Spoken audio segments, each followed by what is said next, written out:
باب الحجم فی السفر والاحرام قالہ ابن بحینۃ عن النبی صلی اللہ علیہ وسلم. سفر اور احرام کی حالت میں حجامہ کروانا. ابن بحینہ نے یہ بات نبی صلی اللہ علیہ وسلم سے روایت کی ہے، یعنی بوقت ضرورت سفر میں بھی حجامہ کروا سکتے ہیں، کیونکہ بعض اوقات آپ کسی ایسی جگہ جاتے ہیں جہاں بہت اچھا حجامہ پریکٹیشنر مل جاتا ہے تو آپ وہاں حجامہ کروا لیں.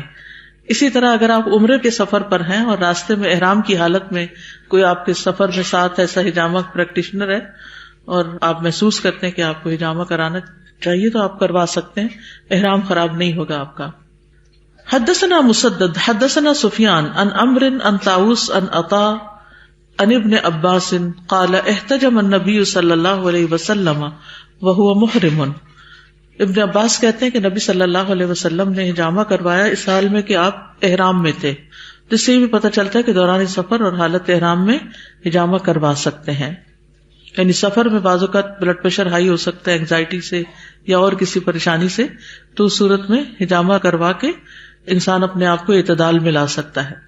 لیکن یہ یاد رکھیں کہ حجامہ کرنے والا